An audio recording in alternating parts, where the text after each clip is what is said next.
What's up, government seekers? I finally got the thing. I got the cloth behind me, so we're not using the green screen, which takes up a lot of memory. And then we're back to using the better camera, which you can highlight the cut I have on my cut I got on my nose today. We'll just call it a surfing accident.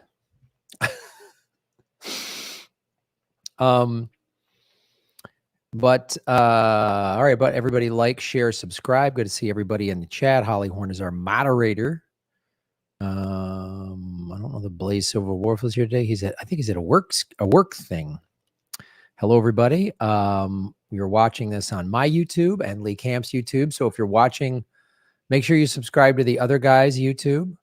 And we're also watching this on Rockfin. Thank you, everybody watching on Rockfin. Dub Seeks. I have been quite busy, so I've been a little late in releasing the audio podcast episode, but a bunch of are dropping today, tomorrow, Saturday. We'll be all caught up. So if you like listening to this on the audio side, I apologize for the delay in that, but I fell behind. Just been busy promoting my tour dates and the special. So if you haven't watched it, check out Manifest It. Let's get this going. Let's get this party started, everybody. Who's the other guy? Ladies and gentlemen, welcome to Government Secrets, episode 119, hosted by the two most censored comedians in America, Lee Camp and Graham Elwood. Hey man, how goes it?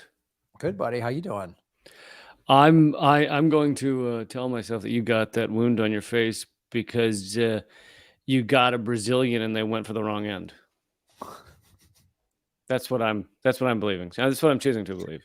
Yeah, and I was just so relaxed. I didn't pay attention. I was like, I wonder why they're putting this sticky stuff on my nose anyway. And then but actually, I do need to wax because if I don't, I will have a unibrow. I will have one thick, full eyebrow. Really? I never saw you as a unibrow type. Well, because I do a lot of work in here, friend, to make sure that doesn't happen. A lot of work. I gotta work on that guy all the time, which is gonna mean with this cut, in the time it takes for this to heal, they might a bridge might grow. You know what I'm saying? Like, I'm gonna say lighter. Just hold a lighter real close. That should do it.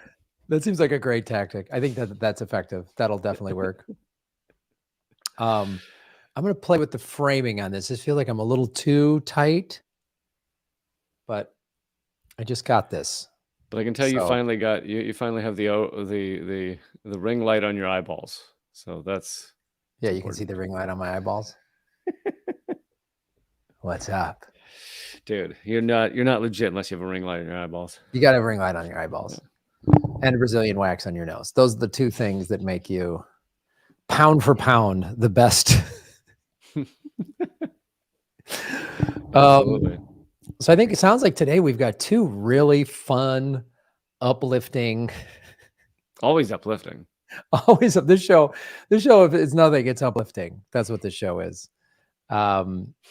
So I feel like mine's probably more horrific. So I should go first. Is that? Is that not what we're saying? Sure. So yeah, sounds good to me. Just because it's hard. I don't feel like there's going to be a lot of riffs going into mine, but you never know. I do have a little toy here that makes a fart noise. Should I just use that every once in a while? Yeah, periodically. Just bring that. Just have that on. We should just have some like animated wacky graphics that come in.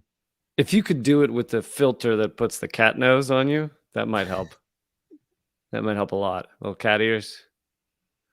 Just talk about America's atrocities while we've got like cat ears and like Disney music playing, and then just some like animated character like pops up from behind me like, "Whoop, hey, Grub, how are you?" You know, yeah. I think that would make it all go down easier.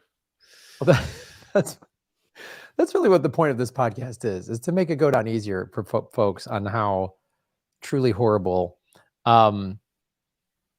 So I will Do we have graphics for this? I forget. Did we get? So maybe did he share a Google Doc with you? Because all I got was a image that I can't actually make into a high res. Like I can't pull it up I got the. because it does not appear that a Google Doc was shared with me. Oh, it's all three images together. Right. Right. But yeah, I and, don't know and that if you zoom in, they get so blurry they're not useful. Yeah. Okay. All right. So that's fine. No big deal. All right. I will. And this goes to show how well planned this show is. The fact that we realized this on air. Another. Like all the time on NBC News when they're like, pull up that video. Oh, you did you email it to me? I think Was that today? We're doing that today. Someone emailed. What was it? An attachment? That's definitely how all the big shows don't know what they're doing right before they go live. I mean, I think that's why. Yeah, I think, Lee, that's the charm of this show, right? Isn't that what makes this show so wonderful? So we're going to talk about this was sent to me. We've talked a little bit about on this show. Actually, maybe I'll share the website. That'll be something that the folks can see. We talked a little bit on the show about the Korean War. We really haven't gone that much into it. There's a thing that happened that the United States, it's called the Jeju Massacre, and it's this island just off of South Korea. And I'll get into it. I can already tell by the name that it's going to be upbeat. Right. And what's critical here is we're going to hear some kind of our classic buzzwords as to why the United States was like letting this happen and like, I don't know that we full on did it, but we definitely, the United States was definitely like, this couldn't, and this was I feel like with 97% of every atrocity the U.S. was involved in, there's a lot of people who are like, I don't know if it's like we full on did it, but we were there. We were high-fiving some folks. Yeah, I mean, maybe we didn't try to stop it and we gave the evil side some arms or something, but I don't know. I mean, who's perfect, like. We might have given a guy a gun and some money and some passports and some fake IDs and flew him there, but we didn't kill the dude. So what's critical to this too is the wording. I'm going to show you this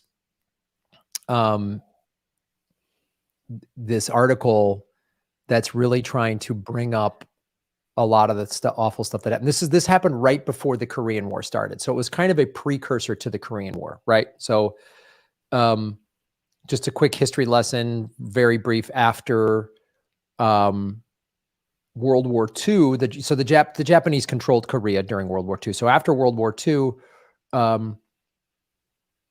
China and the Soviets were kind of given control of the 38th parallel and up, and the United States was given control over the 38th, the South, which has become North and South Korea. So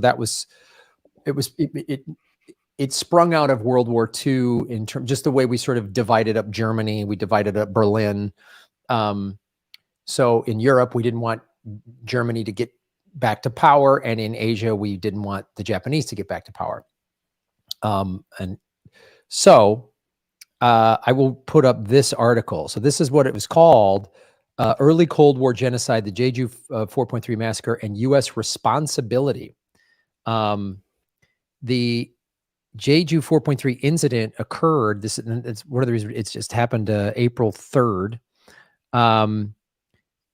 During the administration of the United States military government in Korea, when the United States occupied the southern area of Korea below the 38th parallel.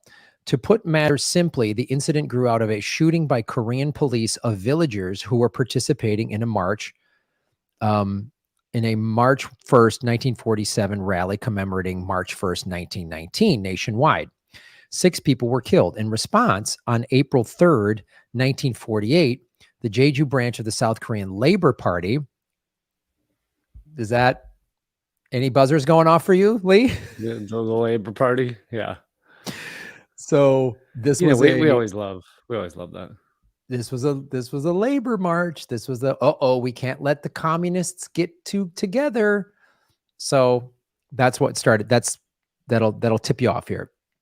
In opposition to U.S. plans for elections in the southern zone to form a separate government in the south, led an armed resistance against repression, by police and right-wing organizers. The resistance movement occurring in and around the area of, so this is the island right here. I'm gonna close it right there. So this is the Jeju Island, which is just off of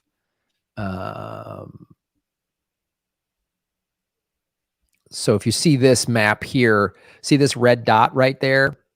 That's Jeju Island. This white area, this is what is now South Korea. So this line, this demarcation line right there, that's the 38th parallel. Graham, two point effects. One is thanks, Annabelle, for the donation. Another is that the map you're pointing to, our wonderful producer is apparently listening live and has sent in the images. And you can pull up the 38th parallel, I believe, right now. Here we go. There we go. And Jeju Island. So there's Jeju Island, just to give people some context. So the yellow zone in the upper part of it, that's North Korea. And then I guess that would be orange in the south, that's South Korea. And then that's the island, Jeju Island, right? So as you're looking at that, let me go back to the article. The resistance movement occurring in and around the area of Mount Hala on Jeju Island lasted for 7 years and 7 months, finally ending on September 21st, 1954, with the lifting of the ban forbidding entry into the island. The Jeju 4.3 incident, or April 3rd incident, not only is of great importance within Korean modern history, but also holds global significance. During the Second World War, the United States, as I said, Soviet Union were allies, but after the war ended, their alliance was replaced by a Cold War that came to shape a new world order. So that's this is post-World War II, where now anything that was Soviet, we were against. This island was of strategic importance because it's in I believe that's the Sea of Japan. So in order to keep U.S. forces from the Japanese mainland during the Second World War, the Japanese government placed some 60,000 troops during World War II on Jeju Island. So everybody knew this was a significant stronghold. If Japan had further delayed its surrender to the United States, Jeju might well have paid a higher price, becoming a place of combat between Japanese and U.S. forces, as was the case in Okinawa, which was brutal. So let me go into this. The reason the Jeju April 3rd incident is of great significance to Koreans is the sheer number of casualties that resulted from the repression, second only to the number of lives lost during the Korean War. The investigation of the truth about Jeju determined the armed resistance forces numbered only 350. However, the number of lives lost to the repression was estimated to have reached somewhere between 25,000 to 30,000. The total represented 1/10 of the entire population of Jeju Island. Jesus. So imagine 10% of the island getting wiped out. At the same time, the report found that some 180 soldiers and 140 police were killed. So you're talking about roughly 350 soldiers and cops being killed versus the 25 to 30,000, mostly civilians that were killed. Of all who died, 90% were killed by soldiers and police. Children under the age of 10 were 5.8% of the casualties. Adults older than 61 were 6.1% of the casualties. Why did you say there wouldn't be a lot of riffing during this one? Yeah, I know, it's weird. I didn't. These kind of numbers just. I've got a lot of bebopping and scatting to do right now. Yeah, it's a tough one. So, by the way, I think I have it up now. There's an image of inhabitants awaiting execution. Oh, wow. I don't see it. Oh, did I not present? Okay, 1 second. There it is. So yeah, this is pretty brutal. And they were, the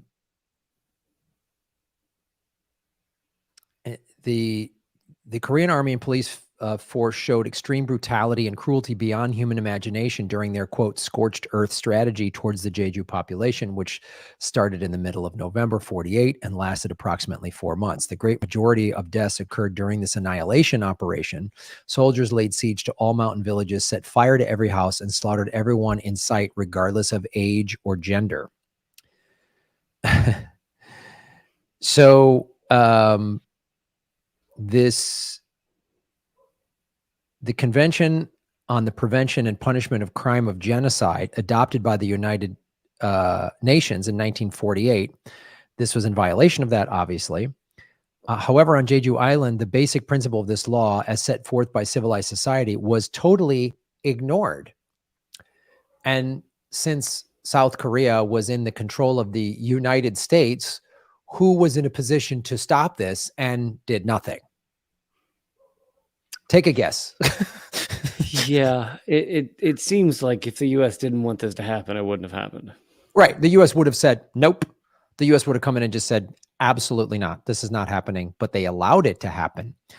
The responsibility,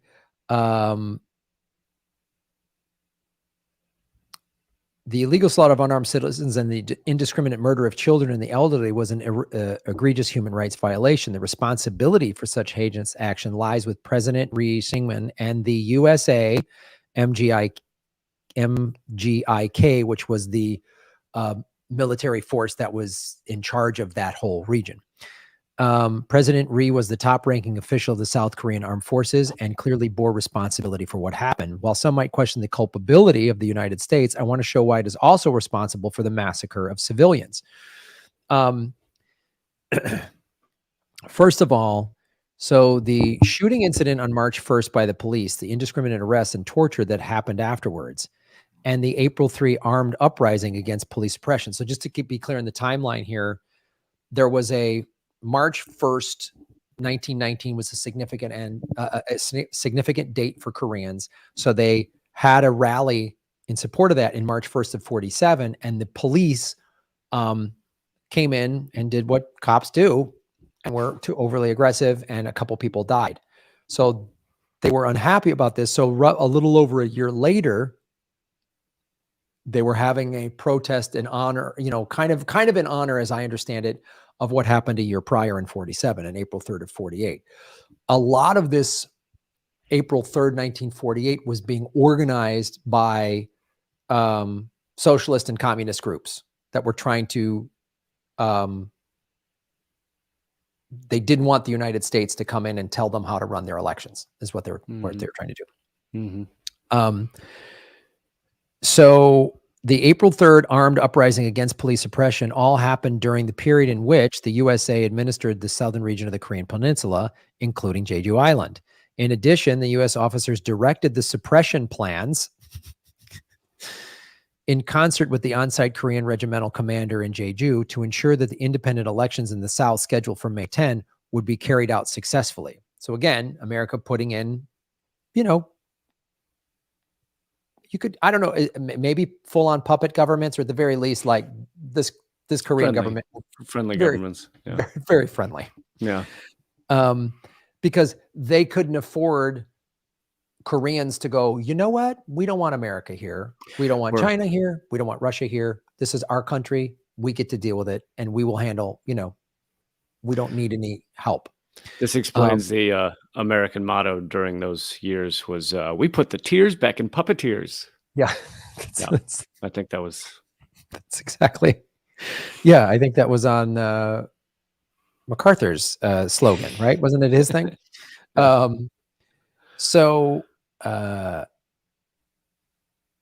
So immediately after the government of the Republic of Korea was established, President Ri Syngman and U.S. Lieutenant General John Hodge of the USA signed an executive agreement concerning interim military and security matters during the transitional period. According to this agreement, even though the government of the Republic of Korea was established, the USA would continue to have operational control over both the army and police of the Republic of Korea as long as the US forces remained in Korea. So even by their own document, the United States was literally, they weren't just like, oh, bystanders. Whoops, how did this happen? They were literally still had operational control over the Korean military and police during this transition period. So again, more evidence that the United States could have easily said, no way, this isn't happening. The U.S. wants operational control of the world. Yeah. And I love this temporary thing they put in there. Just a quick 70 years of temporary.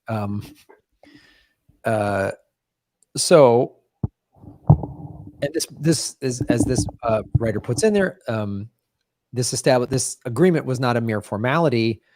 According to a secret USA report, U.S. Brigadier General William Roberts sent a letter to the Republic of Korea, Minister of National Defense, on September 29, 1948, stating that operational control of the Korean constabulary still rests with the commanding general of the U.S. Armed Forces in Korea. So even after the fact, they're like, yeah, we still run this shit, in case anyone's wondering. But the U.S. military sent that secretly. So the U.S. military could still kind of go, oh, boy, we can't. It's all crazy after World War II. And I'm going to go out on a limb and say that none of this was covered in American media at the time.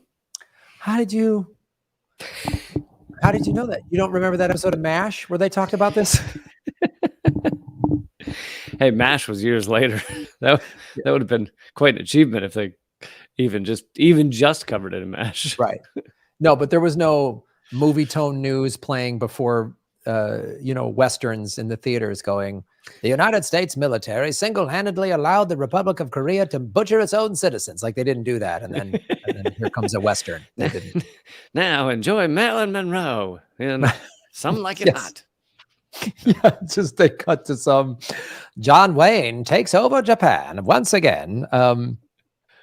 Furthermore, a U.S. Army intelligence report dated November 27, 48, by U.S. General John B. Coulter commented that sufficient progress is delivered by the advisory committee under the supervision of the chief of the U.S. military committee, the members all stationed in Korea. Again, more evidence. Brigadier General Roberts took action to put martial law in effect on Jeju Island that was announced by Ryu without legal authority on November 17, 48. The Korean officers hesitated to take action until Roberts authorized it in communications with the Republic of Korea Chief of Staff and the Ministry of National Defense on December 1st, 1948. It was under the decree of martial law that the indiscriminate slaughter of civilians was carried out and mountain villages were set on fire by Korean soldiers. So the April 3rd is when the event started, but then as I said earlier, that was like 4 or 5 months of just indiscriminate slaughtering. And the United States, in a memo, as I just read, was like, yeah, keep it going, do this. So the U.S. can't even say, oh, we didn't know, or we weren't paying attention. They were a part of it. They sanctioned it. They said, this is totally okay. Go for it. Wow. Roberts lauded his action as highly successful and requested that Korean soldiers involved be recognized and praised widely in speeches by President Rhee and other government officials. According to the American account of the massacre that happened in one village, on February 20th, 1949, a delayed report indicates that 76 rebels from Do-do-ri were executed by the Min Bo-dan People's Protective Corps, who used spears in the performance of these executions. And National Police and Korean Army Military Police supervised the operation. And 4 members of the Korean Military Advisory Group, which is the United States, witnessed by chance the execution of 38 of the rebels and counted 38 already dead when they arrived. While it is, this author says, while it is true, those advisors that witnessed couldn't do anything about the 38 people already executed, at the very least, they could have stopped the second 38 people from being executed, and of course did nothing. Right. Another U.S. intelligence report states the Ninth wages reasonably successful warfare against the rebels, but simultaneously they stamp out all resistance. It adopted a program of mass slaughter among civilians in the hill villages, allowed on the premise that the people all were furnishing aid and comfort to guerrilla troops.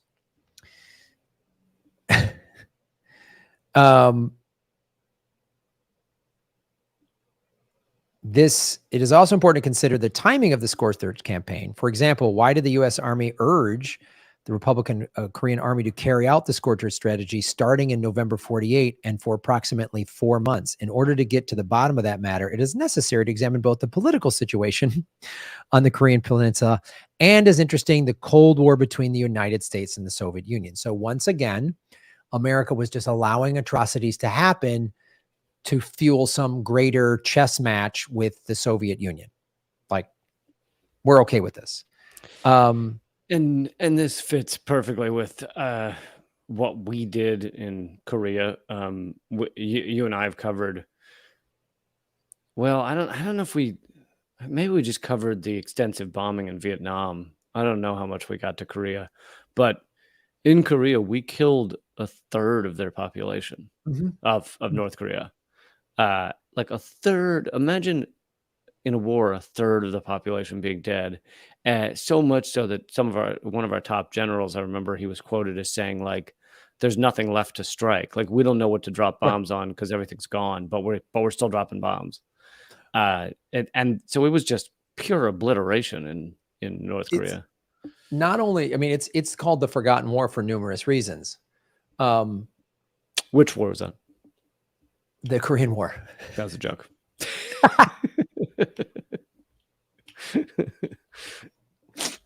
I was like, how is he forgetting the Forgotten War? This doesn't make any sense. What is Lee Camp doing? Sorry, I'm still dizzy from the surfboard thing, so I can't get all the jokes. But yeah, it's not only it's also the Forgotten War of let's forget some of America's atrocities, because we were still we're the good guys after World War II glow, and we didn't want to like tarnish that with yeah. So no. There was a brief timeline of events. April 8th, the U.S. president approved to withdraw the U.S. armed forces by the end of December 48. September 15, 48, the U.S. armed forces began to withdraw secretly. September 19, 48, the Soviet Union announced that it would withdraw its armed forces from North Korea by the end of the year. November 12th, John J. McCusker, the U.S. Special Envoy, called for postponing the withdrawal of the U.S. Army, arguing that South Korea was experiencing great instability because of the rebellion. It's a rebellion. It's not a massacre. It's a rebellion. That's a rebellion. Yeah. So the UN General Assembly recognized the Republic of Korea as a nation and called for an immediate withdrawal of armed forces by the U.S. and the Soviet Union. Then December 17th, 48, the U.S. State Department asked for reconsideration and wanted to keep the troops there a little bit longer, which then a week later, the Soviet Union announced that it had completely withdrawn its armed forces from North Korea.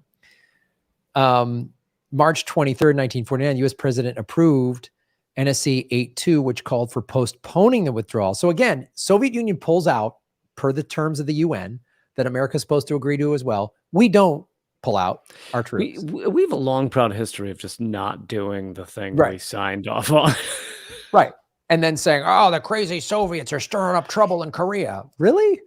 They pulled out. We could have pulled out and just let Korea govern itself. One of my favorite recent ones is the Iran nuclear deal, where we pull out and then we go, how dare Iran not abide by the nuclear deal? And now it's China like broke you just ripped it up. Like you just ripped it up. You guys literally, you shit on the agreement on the floor of the UN, and then you got drunk and then started chanted USA, USA. So how are you blaming this on Iran? But it's totally true. It's like that. And then it's like just what happened with Saudi Arabia brokering, or China brokering peace between Saudi Arabia and Iran. And now America is like, China's causing problems. Really? They're brokering peace. Now they're talking about bringing peace to Yemen. China could be responsible for ending this horrific genocide in Yemen that we helped start. And support it all the way through. Yeah. Yes. Yeah. Obama, Trump, and now Biden. It just keeps, the audacity of America is number one. Nobody has the audacity of America. Nobody has the just rampant gall. So this then what this is also talking about. I won't go anymore because it just goes in. It leads into then the. Graham, we've got the abuse of other Asian peoples to get to. Oh, I know. Let me just say this. I just want to read this real quick. We got another awful America abusing Asians thing. Let me just read then. That was the article from this Korean journalist who's holding the United States and the South Korean the Republic of Korea's army accountable. Let me read you how it's described in Wikipedia. Oh, Lord. The Jeju Uprising. So we're just going to get rid of massacre. And the Jeju Uprising, known in South Korea as the Jeju Incident. Wow. Really? Oh, man. I think, 9/11 was sort of an elevator problem, wasn't it?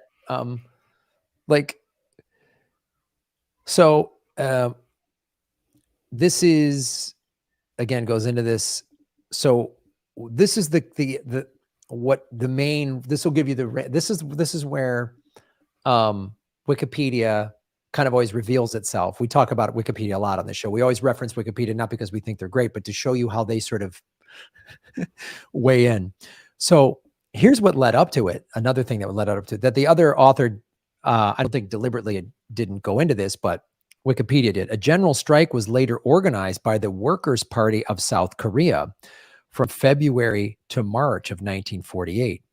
So the Workers' Party of South Korea helped launch the insurgency in April 48. They're calling that the insurgency. Again, they were protesting that a year prior, some people got shot at a rally. And that the insurgents, this is going to shock you, they attacked the police, Lee, and then the police had no choice. There's no choice. Yeah. Right. So and even on this Wikipedia is like it was notable for its extreme violence. Between 14,000 and 30,000 people were killed and 40,000 fled to Japan. Atrocities and war crimes were committed by both sides. Really? Yeah. Between 15 and what they say, between 15 and whatever 1,000 people. I feel like most of them were on one side. The deaths. Yeah. When 25 to 30,000 people on one side all get slaughtered, it feels a little lopsided to me. It's like it sounds a lot like how a lot of the mainstream media will cover Israel Palestine. Yeah. Oh, that's a total Israel-Palestine thing. It's like, hey, both sides are wrong. Or 15 people died. There were injuries and on both sides or whatever. And you're like, all 15 were Palestinians. All 15 were Palestinians. One IDF guy got hit in the shin with a rock. Yeah, because he went in and just blew up a temple during Ramadan or whatever. It's like, they're doing, it's the same type of language. So that's the Jeju Massacre and the United States involvement in that, which is, of course, a government secret that I just learned about a couple days ago when someone sent this to me. So, yeah. Now, segment number 2: How America Built the Railroads Through Freedom and Democracy. So, yes, now we have mentioned this in previous episodes. We may have even talked a little bit about the building of the transcontinental railroad across the U.S., but we haven't gone deeply into the Chinese Americans who were pivotal in building this. Just to give people, if they're new to the show and want to go back, I forget the episode numbers, but we did on the anniversary of the Transcontinental Railroad. We went into the history, the government secret of the big evil corporations that screwed a bunch of people over in Canada and the United States to make that to connect that. But we did not cover the other awfulness of treating the Chinese like slaves. Right. So believe it or not, mostly what I'm going to be reading from is it's an NBC News article. And, this is, I feel like, reliably, NBC News does get it right roughly 150 years after the event. So Look, nailed it. Everybody needs a century and a half to kind of sort through the documents. Sort through the back and forth and the hibbity-jibbity. Yeah. I mean, the handwriting back then was kind of crazy, and there wasn't computers, and so it was kind of hard to figure it out. So, but it starts with a really interesting kind of anecdotal thing. So I'm going to go ahead and tell people that May 10th, 1969 marked the 100 years. We just passed the 150 years, but in 69 marked the 100 years since the golden spike was hammered in Promontory. I don't know how to pronounce that, Utah. If anybody's been to Promontory, then tell me how to pronounce it. Signifying the completion of America's first transcontinental railroad. That's where the two sides connected. So it completed in the middle of the country a little bit, not at the end. And I think it was probably last May 10th is when we did this. There's the famous photo of people on both sides, and they're all driving the last stake in or whatever. Right. A monumental engineering feat that linked together the nation's coast. A ceremony commemorating the anniversary drew a crowd of around 20,000 people came out for that because in 1969 there was very little to do. So among the attendees was Philip Choi, president of the San Francisco-based Chinese Historical Society of America, and Thomas Chin, one of its founders. Centennial officials, the officials putting on the event, had agreed to set aside 5 minutes of the ceremony, which I'm sure was, an hour or hours long, 5 minutes for the society to pay homage to the Chinese workers who had helped build the railroad, but whose contributions had been largely glossed over in the history books. Choi, Chin, and others gathered there that day and hoped that moment would be the moment that 10,000 Chinese who labored for the Central Pacific Railroad finally would get their due. Their due and their recognition. So it's a bunch of rich white guys patting themselves on the back, giving themselves, my great grandfather did this, and here's a plaque I'm going to give myself, and we're going to name it. And now for I think 5 minutes, here's Chinny Chin Choi. I don't know how to say his name, but he's going to come up and tell you about the Chinaman. Yeah, it was something awful like that. They're going to give a couple Orientals helped out. Anyway, moving on, But it's actually worse than that, Graham. Oh. Here's the speech from that day at the event from Transportation Secretary John A. Volpe, I guess it's pronounced. Oh, how could it be? We were deliberately being awful offensive. And you're going to tell me the non-sarcastic comedian version of awful and is going to be the actual is worse. Okay. In a certain way, it's worse, yes. Maybe less outwardly racist, but in a way it's worse. So the transportation secretary gave his speech in which he said, who else but Americans could drill 10 tunnels in mountains 30 feet deep in snow? Who else but Americans could chisel through miles of solid granite? Who else but Americans could have laid 10 miles of track in 12 hours? Et cetera, et cetera, et cetera. Largely not Americans. Yeah. Who else but Americans could hire immigrant slave labor and pay them nothing, let them die to make this thing, and then take credit for their labor? Who else but Americans could do that? Yeah. Who else but Americans could take credit where others have worked? Exactly. And died. Died. So Volpe's remarks reference some of the backbreaking and deadly work done on the Central Pacific by a labor force that by the end of the railroad, by the end of the time it was being built, was the labor force was 90% Chinese. Many of them migrants from China, ineligible to become U.S. citizens under federal law. Right. That was I forget what it's called, but it was literally called the Chinese Exclusion Act. The Chinese Exclusion Act. Literally, we had a law in the book saying Chinese people could not be American citizens. Yes. But the ceremony featured nothing more than a passing mention of the Chinese, and the 5 minutes promised to the Historical Society never happened. Oh, they didn't even get it. They didn't even get the insulting 5 minutes. Nope. Oh, Oh Didn't my even get God. the 5 minutes.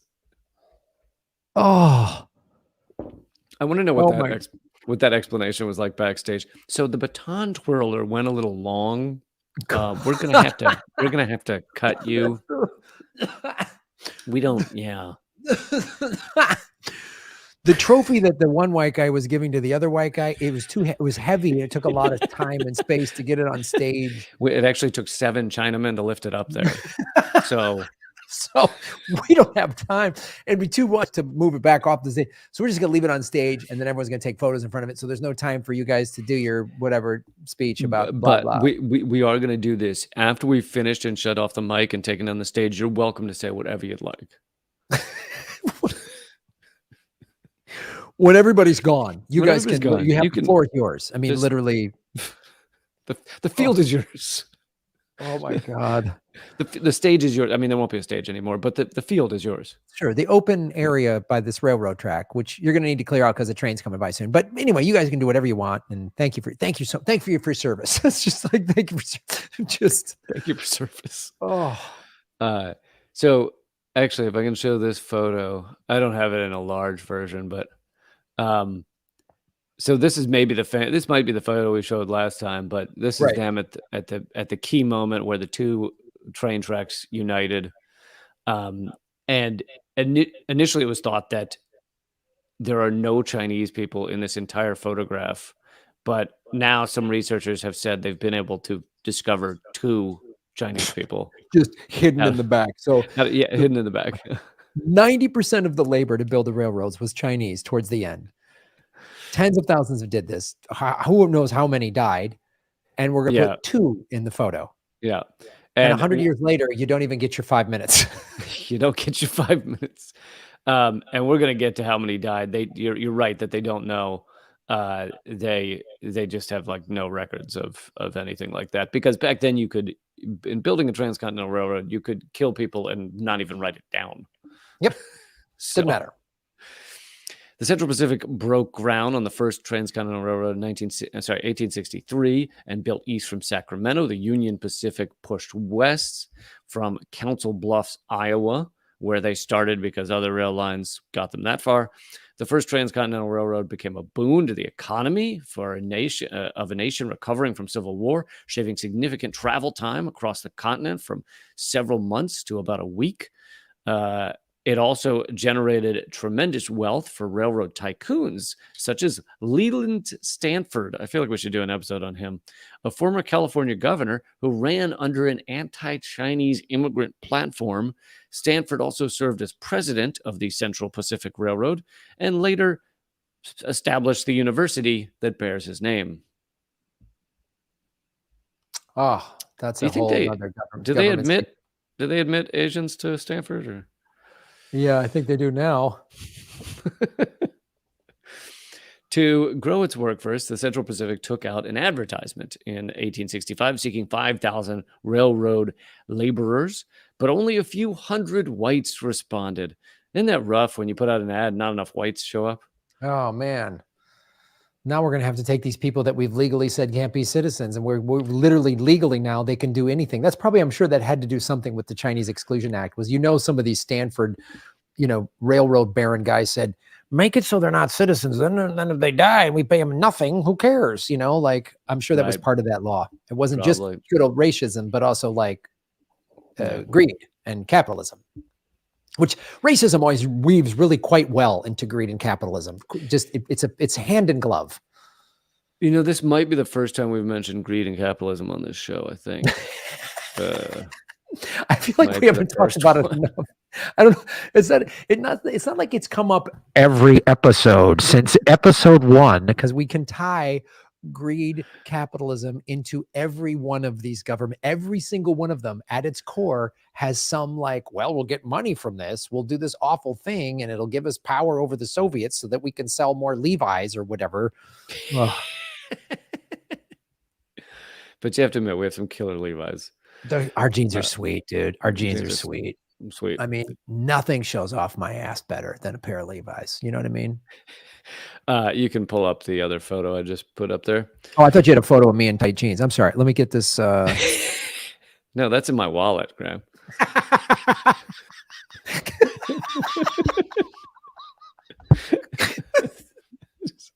That's Graham in tight jeans. You're just out to dinner with your wife. What's that Didn't- photo? Oh, it's just Graham in some really tight jeans. It's awesome. It's just Didn't great. because we joked about it, didn't someone make an image of you like on the horse with Putin or something? Yes, there's that picture of Putin without his shirt on riding a horse. Somebody put me without my shirt on the same horse. I'm on the back. And I think there's a photo of me online without my shirt on. So they just cut so literally I have no legs. So I'm like a centaur with Putin riding me or something like that. It's gorgeous. And that also, I'm assuming, is in your wallet. Oh, absolutely. It's actually just there's nothing in my wallet but photos of you. That's it. It's just a wallet for that. I actually have my credit card somewhere else entirely. You keep those in your boots, but your wallet, you just have a Graham wallet, the photo wallet. The wallet got too big, and so I had to remove the money and the cards. You can't take out the photos. You got to put the cards elsewhere. I get it. I get it. So then the article continues that many of the whites who did take the jobs did so for only a time, reluctant to shoulder the demanding and hazardous work expected of them. Facing a labor shortage, the railroad may have turned to the railroad then turned to recruiting Chinese, but the plan hit opposition amid anti-Chinese sentiment. Some of the quotes from so some of these like railroad barons and stuff didn't think Chinese were strong enough. They didn't think whites would labor alongside Chinese. Some of them even said that Chinese lack the brain power to work as a railroad worker. Oh. And of course, the white people were like, "This is hard," and quit. And and I'm sure the Chinese people were like, "Dude, our civilization is like fucking tens of thousands of years old." Yeah, we've been building this shit for 1,000 years. Like, while you guys were, fucking drinking your own urine, we were like doing math. So let's just move out of the way and we'll get the railroads done for you. So, but the experiment went very well, where they hired some Chinese people, and it turns out, wow, they were hard workers. They were smart. They knew what they were doing. Also, it turns out you can pay them less. Gee, it's not.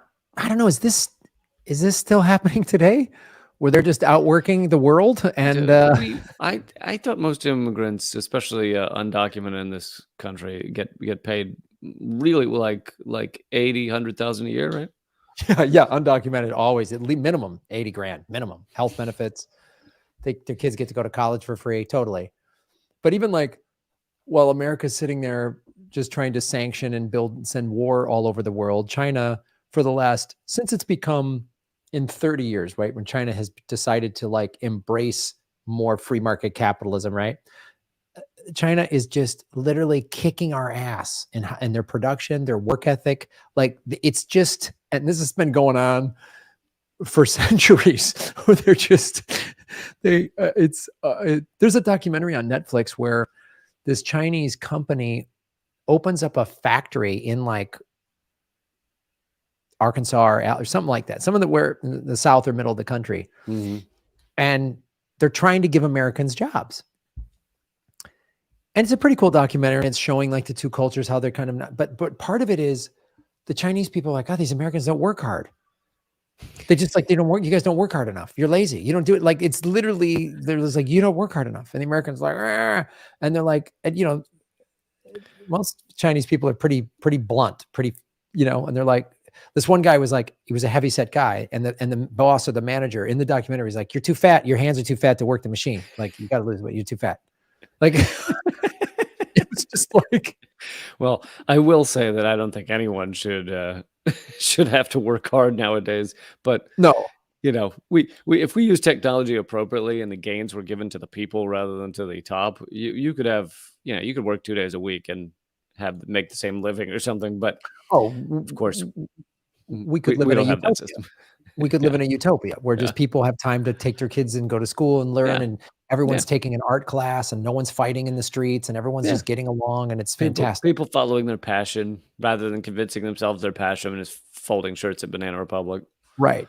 Yeah. And just spending what little extra money they have on whatever little small joy they can get at, like, you know, go to some nightclub or go see a sporting event or go to the movies where the sodas are like, I just went to the movies. The sodas were $7. It was $7 to get a soda at the AMC. It's free refills, but I'm like, well, I gotta bring a gallon jug and just fill this thing up and then take it home with me to justify this cost.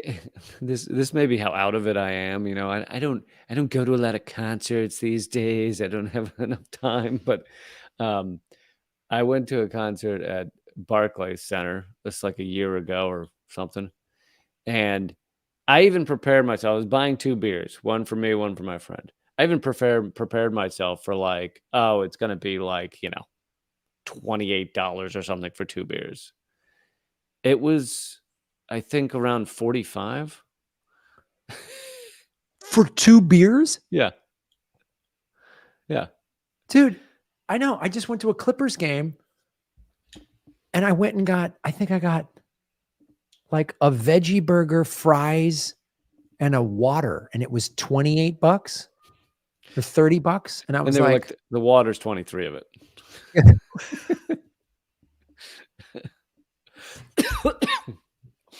Dude, it's insanity. Anyway, that's a side note. I don't know if that's a government secret. That's very much not a secret. It's not a just secret. fucking miserable. yeah, life in America is horrible. And, you know, in LA, like the stress level, people are fucking yelling and fighting in traffic. And I just, you know, flipping each other off. I mean, it's just like, and I think it's not just a sort of standard big city pace of things. I definitely can sense it since COVID. Because the inflation's gone up, money is tighter, jobs are harder.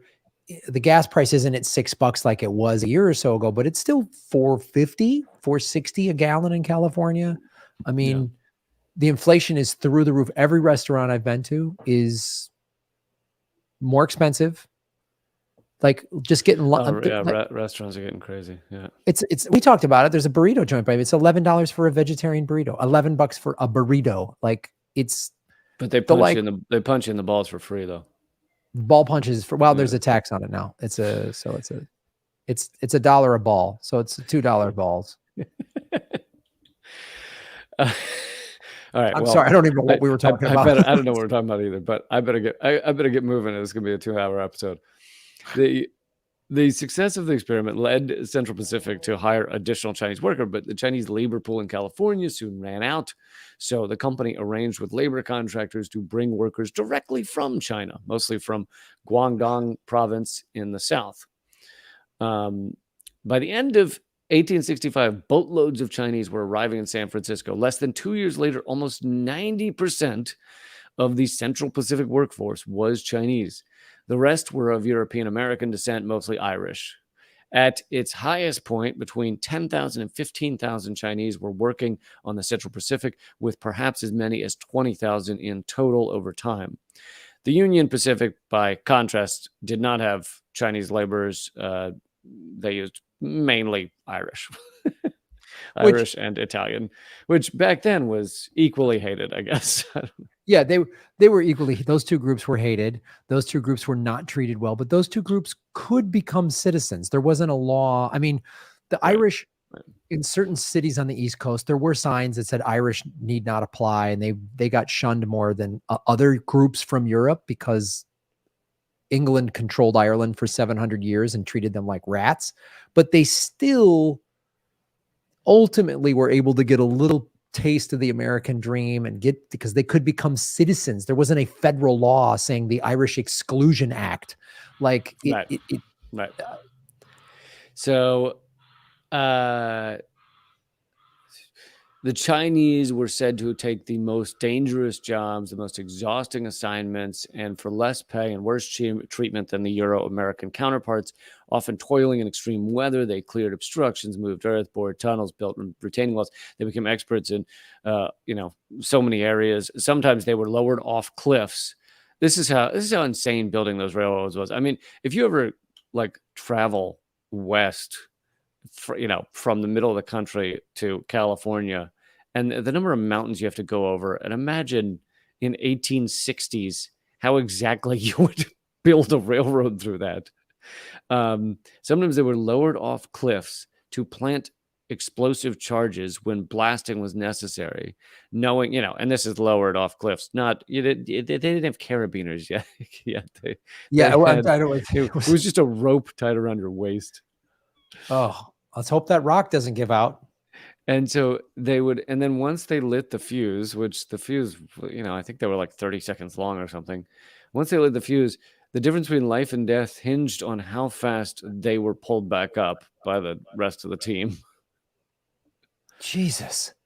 Like, it's like, again, many of the Irish, when they came off the boat during the Civil War, they were just like, join the army, fight in the Civil War, you automatically become a citizen. They were like, okay. So they were making them just go fight in wars, but they were giving them citizenship. Now imagine there's boats of going to this province in China, bringing people saying you want to work for the railroads, but you can't be a citizen.